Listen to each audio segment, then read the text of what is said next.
You've got ideas, you've got ambition, you've got no time, or so you think.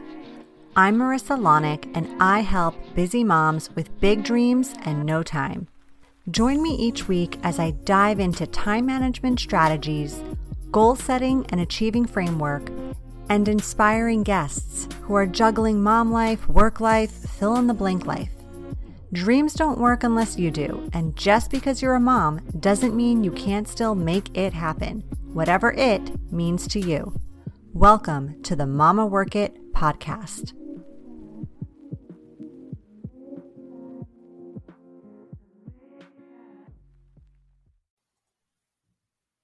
Hello, mama friends. Welcome back to another amazing episode of the Mama Work It podcast. If you're new around here, I'm Marissa Lonick, your host, working mama for, and the founder of Mama Work It, where we support women in the juggle of work life, mom life, wife life, fill in the blank life. And I am so glad you're here today. As always, I'm very excited to introduce you to our guest.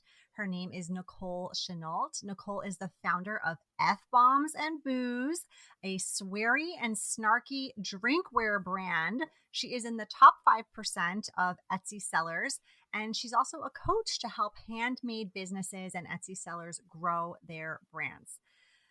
She is a mama to a 7-year-old girl. Nicole, I'm just so excited. I can't wait for our chat. I know it's going to be good. I know it's going to be direct, like no BS, which is how I like to roll, and probably a lot of fun since your brand is so much like that. So thank you so much for being here. Thank you so much for having me. I'm really excited to chat with you today. Good, me too. All right, so first things first, tell us your story. Like, how did you start creating these tumblers with inspirational and maybe what some may call inappropriate? I don't necessarily feel that way, but some people might. Words on them. Tell us how that came to be for you. So before I started my business, I was a store manager for a major grocery retail chain, and I had been assigned to run $1 million store on a temporary project. And after that project ended, I was told all these great things and that I was going to go back to the old store that I wanted to go back to. And instead, they moved me to a store way across in Nevada, which is like on paper really close to where I live here in Richmond. But with traffic, it added another hour or so commute both ways. And when I got to that store, immediately I became really anxious, and I started to slip into a depression because I was no longer seeing my child. I was seeing her less. I was already working so many hours and so much demands, even when you're off work. And when you're in a management position, you basically have no days off. And so every day I would call my fiance crying from work. I had to take a bridge to get to that store. And when I would hit the bridge, I would get sick to my stomach, and everything would just, like, the anxiety and everything would just hit me, the overwhelm. And so one day when I called him crying again, he's like, you know what? Just put in your 2 weeks notice and we'll figure it out. He's like, we cannot keep doing this. And it was really scary because I was making more than double what he was making at the time. And I'd put 17 years. My last day there ended up being the day before my 17th anniversary with this company. So I started working with them when I was 16. So this was all I knew. And so with his permission, I think is what I actually needed to finally do it. I put in my 2-week notice. I took a little time off. My cousin came over to try and help me build a resume, figure out what it is that I want to do, to do my job hunt. And at the time, I just started using my Cricut because of my daughter's birthday was coming up soon, and I wanted to practice. And that's the reason why I bought a Cricut, was for decorations for her parties and such.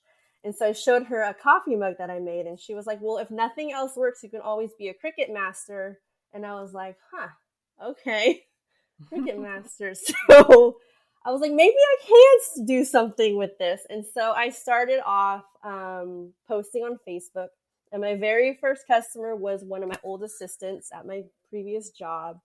And it just kind of went from there. And so I started on selling on Facebook. And then I finally got the courage after a best friend was like telling me for months and months to start an Etsy. And I started an Etsy. And that's where I kind of streamlined things into drinkware. I had one glass that just took off, and it said best effing cousin on it, and it just exploded. And so I started changing things into no more custom orders and creating wine glasses and wine tumblers and tumblers with sweary and snarky sayings, and just embracing the fact that that's the language I like to speak and what resonated with me. And it just went from there. I love that story, Nicole. I've actually heard it before because you and I, we've connected in different entrepreneurial groups and things like that. But every time you say it or talk through it, I think it's so relatable. I think working moms out there can all relate to that feeling of maybe leaving their child at daycare or with the nanny or whoever and having maybe a long commute and just feeling those feelings of like missing them, or maybe feeling like the position they're in isn't the best fit, and it's also taking time away from their family, and just feeling the pressure of maybe being the breadwinner in the family, or having worked so hard and so long to get to where they are within that company or at that level or that title or whatever it is, and feeling really torn with having to make a decision like that.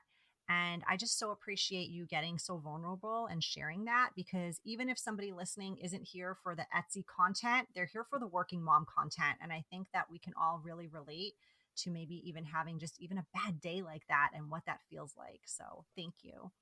Of course, of course. And people will to this day will still like be to my fiance, be like, I can't believe like you were just okay with her walking away from over six figures and all of this. And he was like, the writing was on the wall. We would not be together. Our daughter would have a terrible mom because I was not nice when I got home. I was stressed out. And so this is what we had to do for our family. And I'm not going to say it's easier, because everything is still has a level of hardness in it, but it's easier. This path is easier than what we were on before. Yeah. I also want to like acknowledge the fact and really commemorate the fact that you started this brand in such authenticity.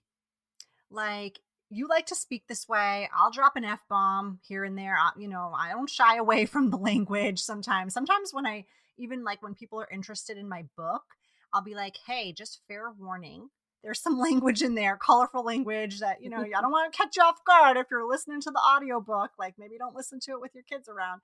So I love that you stepped into that so authentically, knowing that, hey, my brand's not for everyone. I'm not for everyone. And I feel the same way about myself and my business. So, yeah. And when I first started, I was making everything for everyone, right? So I was starting off with taking custom orders. What do you want? Whatever it is, I'll make it, because I just didn't want to go back to where I was before. But then it got to the point where it's like I didn't no longer enjoy doing that, and there's so much time that goes into taking custom orders, and that wasn't really showing who I am or what I really enjoyed. And colorful language is like, it's just a part of our life. Like our daughter, we use it in front of our 7-year-old, and she knows, like, she'll come home from school and be like, so and so use adult words today, and she doesn't use them, but like it's just a part of our language in our house, and it's normal. And it's so funny because we'll be around friends even who know how we speak, and they'll say, like, drop an F-bomb or something and be like, oh, and we're just like, they're like, oh yeah, you guys are fine with it. So it's just like different strokes for different folks. Like, you cannot, what I've learned is I'm not going to be able to help everyone, and I'm not going to be for everyone, but I am here for the people who resonate with that and live, which I say, a little bit bolder in life, and so they have somewhere else that they can go. And so, like, on my social pages, we banter and do things like that, and it's just a fun place for us to go, where we can like take off our professional hat, hang out, and be who we really are. yeah. For those listening, I'm pretty sure I know what this is, but maybe some people don't know. What the hell's a cricket? So yeah, and it's so funny because now every time I see circuit, like for like circuit training or whatever, I just automatically think cricket, and I'm like, what are they talking about? But cricket is basically, it's a cutting machine. You can cut vinyl, paper, fabric, and you can craft with it. So a lot of people will cut vinyl and then they can put it onto like a tumbler, or they use the heat transfer vinyl, which you cut it out with your machine, you lay it on your shirt, and then you heat press it, and the design stays on. And I, no crafty bone in me before this. People were like, why are you even buying a cricket? Because I was always like, just go to Etsy and buy all of our decorations. But for some reason, I wanted to start using it because I had a daughter and knew all these birthdays were coming up, and who knew? Who knew? The cricket changed you. The cricket changed you. I hardly use it now in my business, but that's what got me going. That's what got you going. All right. So I know Etsy has got so much stuff on there these days, right? Like it can feel like a saturated market sometimes. What are some tips you have for someone who maybe is just getting started in this space? I think for someone who is just getting started, you have to kind of take a step back for a second. And when you start feeling like, okay, Etsy is saturated, I mean, you're not wrong. Etsy's saturated, but so is the internet with everybody's websites. And so is Facebook where everybody's trying to sell. So everywhere you turn, there's saturation. So that's just a part of being in business in general. And so once you can, understand that, okay, that's just part of it, that people will find me and my products, that I just have to put myself out there for that to happen. Because if you just sit back and think, it's too saturated and you don't put effort or you don't try, then you're never going to get to where you want to be. And another thing I tell people is it may be saturated, but there's only one you. You're the one that's going to put the twist onto the products. You're the one that's going to have your own style, and people are going to like your products because of you behind the brand. And so you just have to focus on you and what it is that you want to create and tapping into your own style, and you'll step, out in front of all the saturation. Yeah, I love that advice. Like be authentically you and also stop using saturation as an excuse. Get on there, do it. Yeah. Yeah, totally. All right, so now your products they're on Etsy, but they're also like all over. They're in local shops. I don't know where else they are, but I know it's blown up quite a bit. When did you start the business, by the way? Remind me. I started in 2019. Okay, so it's only been a few years, 4 years now. So yeah, it's really grown. 2017. Sorry, it's been 6 years. Still, nonetheless, it's Yeah. really expanded and grown quite a bit. So how did you, or when did you decide to make that transition from just the Facebook orders, the Etsy, storefront, into all these other areas of expansion? So I really started learning everything all about Etsy within the my first full year on Etsy. So I started on Etsy in October 2017, and then 2018 I spent just like zone in on Etsy. I joined a membership, and the membership focused on Etsy growth, starting your own website, and Pinterest marketing, and selling on Amazon handmade. And so I just focused in on Etsy, got that handled, and then I started adding stuff to Amazon handmade.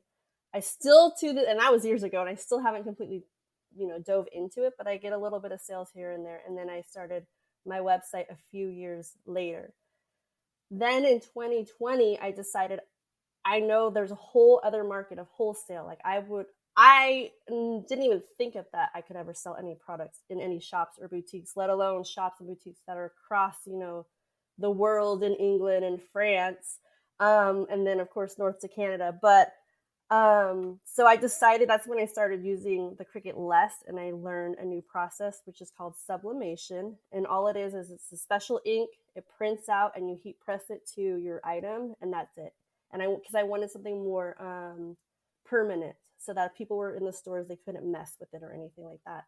And so I again joined a newer membership that was all about wholesale and SEO and all these other things. So I just kept, as my skill set needed to get better, I found better things to help me with that. And then I launched wholesale. I joined Fair, which is a wholesale platform.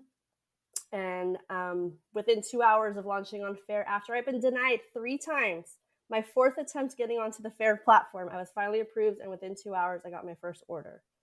So, damn. Okay, talk about resilience. Talk about resilience. Yeah, that's something that I've learned in this process, is just to, like, I won't give up. If I want to do something, I'll just go back later and try again. And and when I got that first order that quick, it was so validating. I looked at my fiance, I was like, who can I email to say, I told you so? Yes.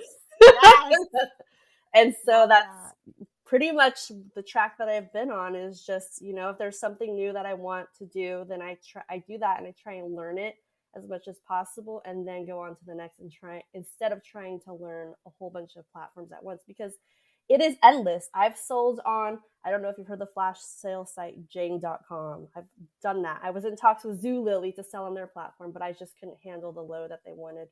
the volume that they wanted on hand. But there's like so many different avenues and routes that someone can take that you can create your business and your path in the way you want it to go for you. I know plenty of people who make tons of money just doing in-person events. I'm not a fan of in-person events because I'm pretty introverted, but that works really well for others. And so you can grow your business in any avenue direction you want. You just have to try it. And if you like it, stick with it. If you don't, try the next thing. Absolutely. It can be overwhelming too if you try to do it all at once. And Exactly.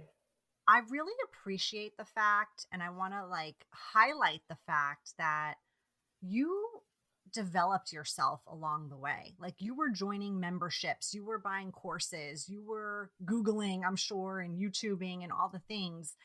This wasn't like stuff that I mean, of course, you figured out a lot of things on your own. I'm not denying that, but you invested in yourself along the way. You put yourself in the right rooms with the right communities, with the right mentors and teachers. And that is such an important part of building and growing any business.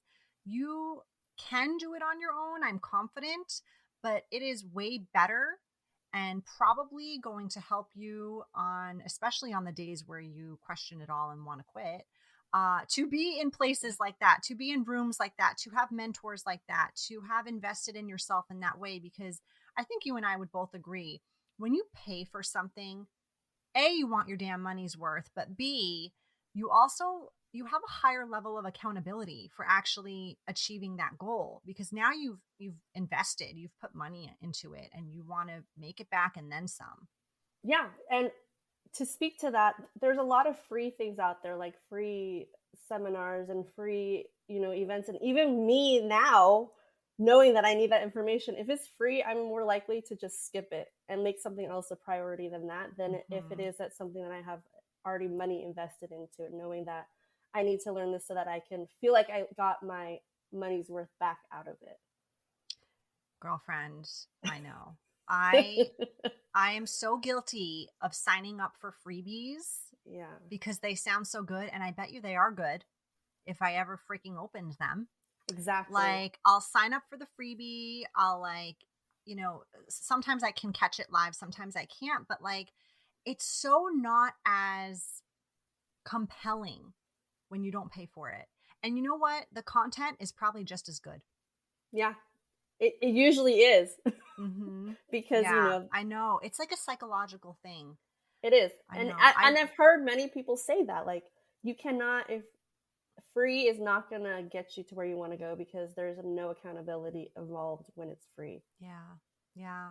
It's such a shame because, like, especially being in business and putting out freebies and stuff, like, as a business owner, I put my heart and soul into stuff like that. And I really want it to make and have a transformation on someone's life. But, like, I also know on the other end of that, like, girl, I get it. I've signed up for stuff too and never opened it, and then months later unsubscribed because I haven't opened more than 10% of these emails. And, what am I doing? Clear the clutter. So, like, I get it from both sides. It's tough. It's a tough one to crack.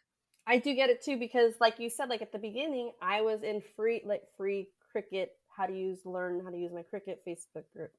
And then there's a Cricut business groups. And then when I got like the first taste of the Etsy sales during the holidays, I was like, okay, well, if I want to take this seriously, then I need to really learn, and I need to go somewhere where I can ask questions or have a step-by-step guide or something. And so that's when I joined my first membership program.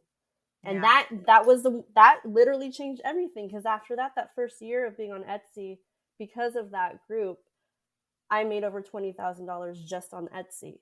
But that also built up my skill set and then I ended up on Amazon, and then I have my own website, and then I learned like all of that. It just builds on each other. And it was just because I invested now, which is a small amount of money. In the long run, at the time, it felt a little bit, harder because I was just starting. But looking back on that, everything is built.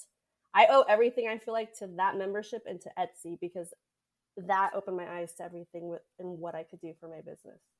Yeah, totally. So I'm curious, do you still do all your own creating, or have you like scaled and hired people, outsourced? What's that process look for you now that you're in so many different places and your volume's grown so much? So in terms of creating designs, I do some myself still, and I also utilize a lot of people who are designers and use their designs as well. So it's a mixture of both. But in terms of making the product, because everything is still handmade, even our wholesale stuff. I have a friend who's a stay-at-home mom, and she comes 6 hours a week, and she'll make products and pack orders for me. And if I need her more, then she's flexible to do that. And someone who loves to craft and just didn't have the space, and so she comes out and helps me with that. Yes, mom supporting moms. Love it. Yes. That's awesome. So, another kind of curious question here. What's your favorite product you've ever created and why? So I'm gonna say my favorite one is the one that I said earlier, which is the best effing cousin, and the U is a heart, a red heart. Um, and I had a friend request that, a custom order, and that's my favorite because when I listed that on Etsy, that's the one that just like went off um, during the holiday season, and that's what really made me think, okay, I should make all these other things. That's what like branded out like best effing sister-in-law, best effing mom, and so I created this whole product line based off of that. And one of those lines of products from that line is still my top seller to this day. And so that's my favorite one, just because it opened everything up for me, and it made me lean more into the sweary side. It made me, niche down into drinkware. That's just like helped evolve the whole brand. My logo has a red heart in it instead of an O now because of that design. I love that. Yeah. All you cousins out there. Now you know the story behind it. Go get one. And my cousin was the one that made the joke about the Cricut machine. I just thought about that right now. So it kind of like... Oh, yes. Full circle. Full circle. Full circle. Love it. So you are a mama. You got a 7-year-old girl, in addition to being an entrepreneur, and you also homeschool. Yes. Damn. Kudos to you. So talk to us about a typical day, what that looks like, how you make it all work. I mean, you're still pretty much like a solopreneur with the exception of a little bit of support here and there. You're running this massive empire. You're raising a daughter, you're homeschooling. That's another full-time job. So tell us.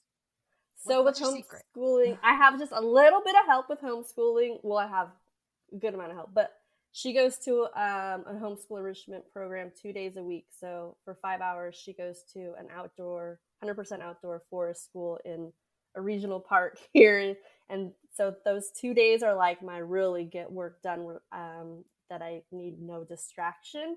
But on other days, I use a timer a lot, and I've used this since she was little, because I had to start my business when I was at home with her. And so she knows all about the timer. So the timer is, I'll set it for 30 minutes. And if she wants me to play, we do a project, whatever she wants to do for 30 minutes, the timer goes off. And then she knows that she has to do her play by herself, or she needs to do her work. And then I set another timer and I can do some work, and then that goes off. So I'm on like this timer system throughout the day. And then in the afternoons, my fiance will take over, and I will go to like a library or a coffee shop for a couple hours if I need to do like, computer work, marketing, emailing, and all that, and get that done. But it's definitely challenging for sure, especially on days when we're tired or whatever. But that's also the beauty of homeschool, is like we can do our schoolwork in the morning, we can do it in the afternoon, we can do it in the evening. If we want to say, forget this day, screw it, let's do it on Sunday, then we do it on Sunday. And so we just move things around and are pretty flexible in how we operate so that we can make sure everything works for everyone. Amazing. I love that timer idea. And I love that it's been happening so long that like it's sort of just like the way your households run. It's the routine. It's not like there's no argument or anything, because she already knows, because I started that when she was so little, because I had to figure out a way that, where I could do something that like a younger kid would understand. And so she just understood the timer system, so we stuck with it. Yeah, it's a great idea. Thanks for sharing. Yeah. Any final tips you want to share with the DIY mama listening who's maybe like thinking about stepping into the Etsy world, maybe coming up with those excuses or reasons to postpone? Like, what's your final words of motivation? I would say that if you are thinking of it, then it's something that you need to do and try, because if you're thinking of it, then it means deep down you really want to give it a try. And if you don't, you'll regret it. And if you're worried about like the aspect of upfront costs of starting an Etsy shop, if you already have the crafting stuff and you're doing that, then you have, the money tied into those materials already. But in terms of setting up an Etsy shop, you can open one for free. And a lot of people don't know that. You can get 40 free listings to open your Etsy shop. Or if you were to get 10 listings, it would only cost you $2 to start your Etsy shop. And so letting the money up front, starting it with the Etsy, is not going to be an excuse anymore, because it's really inexpensive. I've got a blog on my website that breaks down Etsy fees too, so that you can understand them, because there's a lot of misinformation on Etsy fees. A lot of people have no idea you can even start one for free. So I would suggest, if you have any inkling to do it, try it. If you want help, there's tons of YouTube videos. I have, like I said, a blog on my website. And I also have tips on my website or on my socials as well. But you just have to try it. And the worst thing that happens is if you load everything on your Etsy and you use your free listings, or you spend the $2 and nothing ever sells, then you're out the $2, and you know that maybe that's not something you want to do, or maybe you feel like you don't want to put the effort in it. It's not that big of a loss off your back. But if you do it and things take off, your whole life can change or go in a different direction that you couldn't have even imagined. If you would have told me today I would be sitting here chatting with Marissa about this, I would have never believed you 6 years ago. But, things can change, and it's all because I decided to be a little brave and just do one step at a time. Absolutely. Such good advice. Such good advice. And like, come on, guys, $2. Like, you can't even drink a quarter latte for that. So, quarter latte.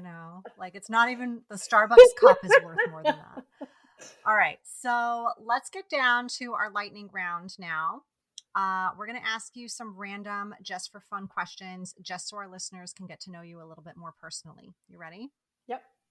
Okay. If you could have any superpower, what would it be?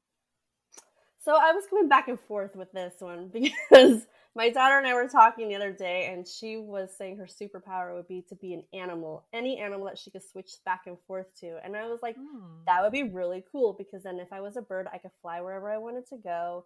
If I was a butterfly, then I could try all of the pollen and nectar. If I was an octopus, I could go down to the depths of the oceans. And so I was like, that would be a really cool superpower, to switch into an animal and just like experience that. Yeah, that is pretty cool. And I love that your daughter came up with that answer for you. Even better. Yeah. What's your go-to, like, get it done song? Like, what do you have on blast when you're making these tumblers and stuff, like, that just helps motivate you? I have a whole motivation playlist, but the number one song that I like is All the Way Up by Fat Joe. So it goes like, nothing can stop me. I'm all the way up. So if I need to like be reminded that I can do anything, then that's my go-to song. Yes. Love that. Uh-huh. What's your cocktail of choice? So I'm a seasonal cocktail switcher arounder person. So yes, love that. Right now it's an apple cider Moscow Mule. So good. Ooh. So good. So good. So easy to make. And that's my drink right now, because we're in the fallish at the moment. So in December, that's so funny. I was just out and I saw that on a drink menu, and I had never seen that before. And I was like, that sounds interesting. I saw it on, I think, TikTok last year, and then I made it. I was like, let me try this. I was blown away. I was like, this is so good. So now, I've been drinking that. Okay. Well, might have to try that around here. Let's see. What if you could only eat one food for the rest of your life? What would it be? Calories don't count. I would probably eat cereal. I love any particular cereal? Cinnamon Toast Crunch is my favorite. The best. It's a good one. I love cereal. Yeah. Sometimes we do like a cereal for dinner night here every now and then. Easy on the mama. Yeah. Yeah. All right. Last question. What book are you reading right now? I'm reading The Universe Has Your Back by Gabby Bernstein. I've read it before, but I just was like, I think I need to go ahead and revisit this. So I'm rereading that one. Right. Sometimes because I read a lot of that genre too, just like Mm-hmm. personal Me too. development and motivational and stuff like that. And sometimes I feel like I have to reread some of the really good ones. And I always walk away with other things because I'm Yeah, in a different season, so I take exactly. away different things and I experience them differently. So yeah, I get that. Exactly. Yeah. Awesome. Well, Nicole, before we wrap up, please tell our listeners where they can find you. We're going to link everything in the show notes, but would love to just hear where to connect with you, all that good stuff. So if you are interested in the product side of things and, all that sweary goodness, all of my handles are Fbombs and Booze on Facebook, Instagram, and TikTok. If you're interested in like the Etsy business side, it's going to be Fbomb Coaching on all of the things on Instagram, TikTok, and Facebook. And then my website, fbombsandbooze.com, houses everything. So coaching and product side, everything is there on that one website. I just want to say I could not love the name of that coaching business anymore. Like F-bombs That's awesome. I just have to put it there because when I talk, like I'm still gonna cuss a lot. Fair warning. So, fair warning. And you know what? You didn't even drop one F-bomb on this episode. I'm really good because I'm always like, I don't know about. Oh, girl, you could have dropped them. We're okay. We just check that explicit lyrics little box and we're good. Yeah. Awesome. Well, thank you so much, Nicole, for being here. This was such a great episode. I loved learning even more about your journey and about the Etsy business and just all the good stuff. And I love, love, love your product line. So I'm so glad that we were able to feature it on today's episode. So thank you for being here. Thank you so much for having me. I really had a blast. You've been listening to the Mama Work It podcast. I hope you've enjoyed this episode and would love if you could take a quick minute to leave me a review on whichever platform you're listening from, and maybe even send a note to a fellow mama friend recommending it. Reviews and recs help this podcast grow and reach more like-minded, awesome moms. And if you haven't subscribed yet, don't forget to click that button so we can stay in touch, girl. By the way, if you haven't checked out the Mama Work It website, please do. There are lots of free resources and great articles there that can help you with the juggle of work life, mom life, wife life, fill in the blank life. So head on over. Thanks again for being part of the tribe. I'll see you soon, but in the meantime, keep on working it, mama.